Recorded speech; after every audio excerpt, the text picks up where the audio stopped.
March 21st, 2022, a couple days shy of 1 full month into the Russian military incursion into Ukraine. The Russians have achieved essentially none of their military objectives. The only successes they've had have been largely from long-range weaponry, artillery, missiles fired from aircraft, and more often than that, their targets in these bombardments have been strictly civilian targets, if they can call those successes. That's the depth that their military campaign has sunk to. Mr. Putin has taken to a level of desperation as well, looking for recruits wherever he can get them, throwing out raw recruits into sending young boys into slaughter, untrained, looking for mercenaries wherever he can find them. When one starts to wonder when the ground forces will begin to just give it up, lay down their arms, walk away from their artillery pieces, from their vehicles, and become essentially roving bands and gangs of men looking for ways to get back home or to surrender. So what is the unlimited friendship that Putin and Xi, what of this unlimited friendship? What does it amount to? It's increasingly looking like a suicide pact, but a suicide pact in which one member has gone ahead and said to the other, you go first. The Xi regime, the Chinese communist regime, has been very shrewd about sitting on the fence, sitting on the sidelines, watching what's happening, observing everything that's going on.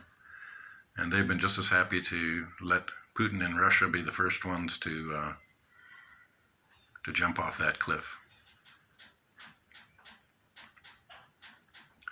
So this is not the unlimited friendship that Mr. Putin had in mind. The Chinese communists, no doubt, will be there as the lender of last resort, as the saviors of what's left of Putin's regime. But that won't be a friendship that is to Putin's liking, because it will come at a high cost. And Russia, what's left of it, will become the vassal state of communist China.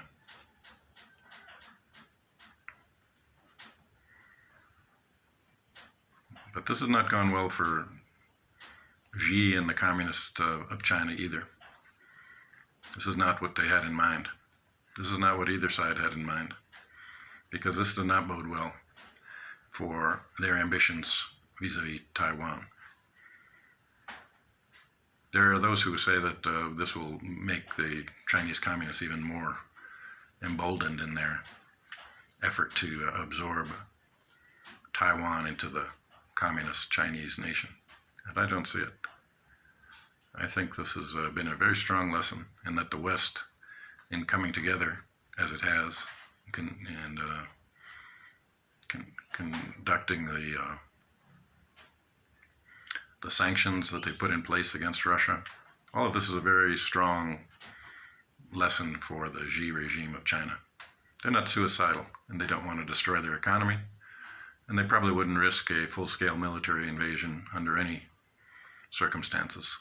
What they would probably have to do with more on the lines of a intimidation, a terror campaign, such as tyrannical governments are so apt to perpetrate.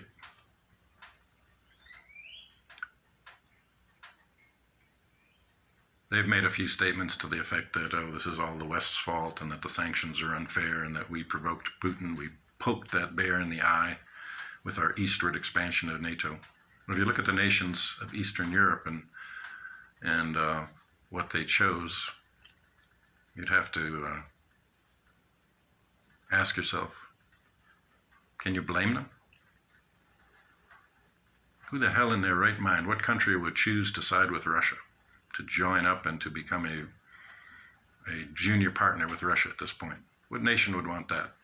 So they looked at their options, and they looked at what they had already suffered through under the Soviet Union and what the Putin regime has become, and they looked westward. All of the former nations, virtually all of the former nations of the Soviet bloc, chose to become part of the EU, the Western European Union, and NATO, if possible. I think in the end that that's what we should allow for Ukraine. But at any rate, these are just the weak statements and arguments that the Chinese government has come up with in their attempt to show Putin that they're still on his side. But it doesn't amount to much. The military assistance that he's been asking for, Putin is truly desperate. He's looking for any and all for any kind of assistance, and he's looking to blame whoever he can as well within his own government. But that part, ultimately those fingers of blame will only come back to him. As for the Chinese ambitions against Taiwan, I think they've been set back. I think others say otherwise, but I think that very unlikely that China will pursue a military invasion of Taiwan anytime soon, and whether they try to intimidate Taiwan into compliance. We should be very strong about everyone in the West, all of our allies and all of the Western nations, including Japan and the free nations of Asia, should be very strong in our condemnation of any Chinese attempts to take Taiwan. And the sanctions should be considered from this day.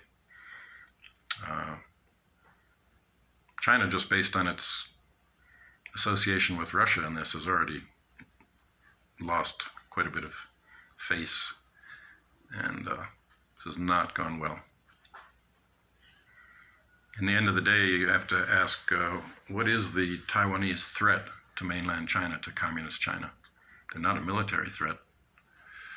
They have no intention of taking over mainland China militarily. They're not an economic threat. They more or less work together economically. So the threat of Taiwan against mainland communist China is strictly philosophical. It is strictly the ideas on which Taiwan is based. And at this point, it is a democracy, free enterprise, but the ideas of freedom and respect for individual rights, these are the ideas that are so much of a threat to communist China.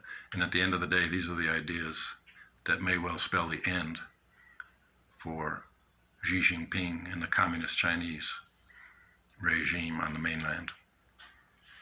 God bless.